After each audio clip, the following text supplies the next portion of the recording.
امام مہدی کا ظہور کسی بھی وقت ہونے والا ہے۔ پاکستان اور بھارت میں قرب قیامت کی نشانیاں واضح ہو گئیں۔ حضرت عیسیٰ علیہ السلام کے نزول کا مقام سامنے آ گیا۔ روح کو جھنجھوڑنے والی ویڈیو۔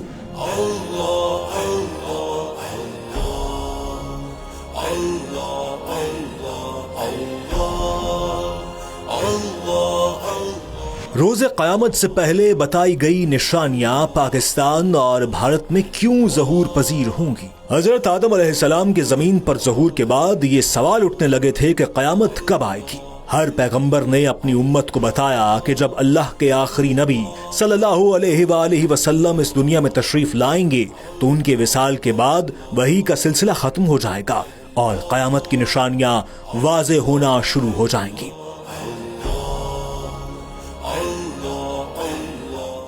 اس حوالے سے آخری نبی صلی اللہ علیہ وآلہ وسلم کے بعد امت کو قیامت کا انتظار رہنے لگا۔ نبی آخر الزمان، خراسان کی وادی، غزوہ ہند کے حوالے سے کئی اشارے دیے گئے ہیں۔ اب قیامت کا وقت کتنا قریب ہے، اس کا جائزہ لینے سے پہلے ایک حدیث مبارکہ کو سن لیتے ہیں۔ احادیث مبارکہ کے مطابق اللہ کے محبوب صلی اللہ علیہ وآلہ وسلم نے صحابہ کرام کو بیان فرمایا کہ قیامت اور میرے درمیان اتنا فاصلہ رہ گیا ہے جتنا ہاتھ کی 2 انگلیوں کے درمیان ہے، اور آپ نے فرمایا کہ قیامت اس وقت تک قائم نہیں ہوگی جب تک عرب میں اہل بیت میں سے کسی کی حکومت قائم نہ ہو۔ اس کا نام میرے نام کی طرح محمد اور اس کے والد کا نام میرے والد کی طرح عبداللہ یعنی محمد بن عبداللہ ہوگا، اور احادیث کے مطابق وہ حضرت فاطمہ کی نسل میں سے ہوں گے۔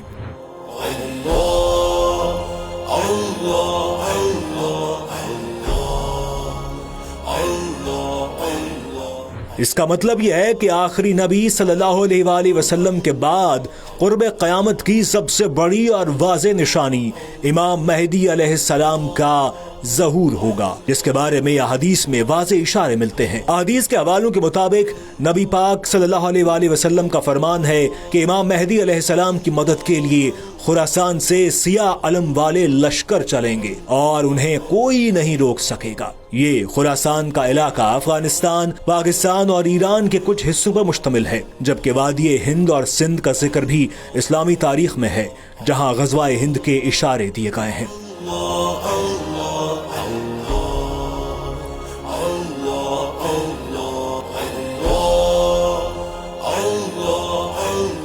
اب اسلامی محققین کہتے ہیں کہ امام مہدی علیہ السلام کی آمد سے پہلے کی بڑی نشانیاں پوری ہو چکی ہیں، جیسا کہ بدوؤں کے بارے بتایا گیا ہے کہ وہ وقت ہوگا جب عرب بدو اونچی اونچی عمارتوں کا مقابلہ کریں گے، صحراؤں میں سبزہ اگنے لگے گا۔ اسلامی محققین کہتے ہیں کہ ان نشانیوں کے بعد عرب سرزمین پر حکمران خاندان میں خلافت کا سخت جھگڑا پیدا ہوگا، اس سرزمین پر سخت حالات خراب ہوں گے۔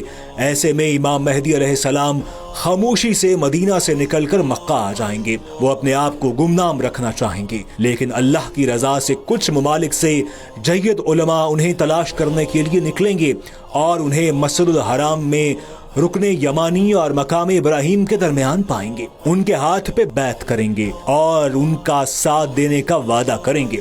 اسی دوران آسمان سے بڑا معجزہ نازل ہوگا، ایک غائبی آواز میں ان کے خلیفہ ہونے کی تصدیق کی جائے گی اور یہ آواز دنیا بھر میں سنی جائے گی۔ ایمان والے سجدے میں گر جائیں گے۔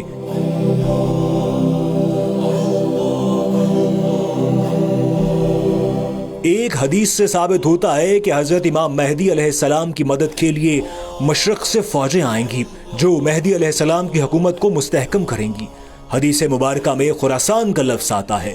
خراسان سے سیاہ علم چلیں گے اور انہیں کوئی نہیں روک سکے گا، یہاں تک کہ وہ یروشلم پر جا کر قابض ہو جائیں گے۔ معروف اسلامی اسکالر ڈاکٹر اسرار احمد کہتے ہیں کہ آپ صلی اللہ علیہ وآلہ وسلم کے زمانے میں اس پورے علاقے کو سندھ و ہند کہتے تھے۔ اس دور میں جو خراسان تھا، اس میں افغانستان کا 2/3 حصہ، تھوڑا حصہ ایران کا، پاکستان کا کچھ علاقہ جہاں اب مالاکنڈ ڈویژن ہے وہ خراسان میں شامل تھا۔ احادیث کی روشنی میں دنیا بھر کے جید اسکالرز کا ماننا ہے کہ امام مہدی علیہ السلام کی مدد کے لیے سب سے بڑی اسلامی فورس افغانستان، ایران، پاکستان اور ہندوستان کے علاقوں سے تیار ہوگی۔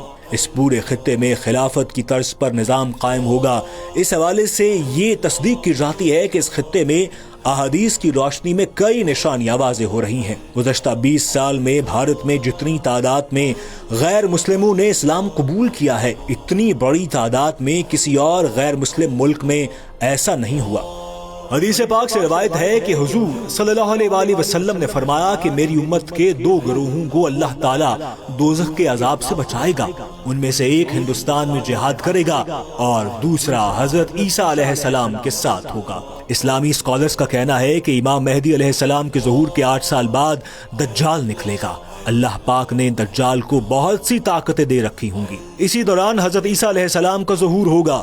اسلامی اسکالرز کی تحقیق کے مطابق حضرت عیسیٰ علیہ السلام کا ظہور دمشق کی مسجد میں ہوگا، عین اس وقت جب امام مہدی علیہ السلام کی امامت میں فجر کی نماز کی اقامت ہونے لگے گی۔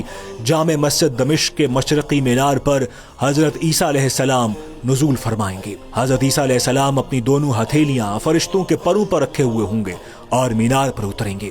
ان کی تشریف آوری پر امام مہدی علیہ السلام جو مصلی پر جا چکے ہوں گے پیچھے ہٹ جائیں گے اور ان سے امامت کی درخواست کریں گے، مگر آپ علیہ السلام امام مہدی کو حکم فرمائیں گے کہ نماز پڑھائیں، کیونکہ اس نماز کی اقامت آپ کے لیے ہوئی ہے۔ احادیث مبارکہ کے مطابق آپ صلی اللہ علیہ وآلہ وسلم نے فرمایا کہ حضرت عیسیٰ علیہ السلام نازل ہو کر صلیب کو توڑ دیں گے، خنزیر کو قتل کریں گے، جزیہ موقوف کر دیں گے اور تمام لوگوں کو اسلام کی دعوت دیں گے۔ اسی دوران ہر طرف فتنہ دجال برپا ہوگا۔ اکثر لوگ اس کی طرف رجوع کر رہے ہوں گے، وہ بھیس بدل بدل کر لوگوں کو دھوکہ دے گا۔ فتنہ دجال ایمان والوں کے لیے ایک بڑا امتحان ثابت ہوگا۔ نیک لوگ اس کے دھوکے میں نہیں آئیں گے۔ اس کے بعد حضرت عیسیٰ علیہ السلام دجال کے خلاف جنگ لڑیں گے، اس کا پیچھا کریں گے اور انہیں اسرائیل کے زیر تسلط علاقہ جہاں آج کل بین الاقوامی ہوائی اڈہ ہے وہاں قتل کر دیں گے۔ یہودیوں کو بدترین شکست ہو جائے گی۔ اس کے بعد پوری دنیا میں اسلام کا غلبہ ہو جائے گا، جس کی خوشخبری پہلے پیغمبروں نے بھی دے رکھی تھی۔ دنیا کی تاریخ میں اسلام پہلی بار زمین کے کونے کونے میں رائج ہوگا۔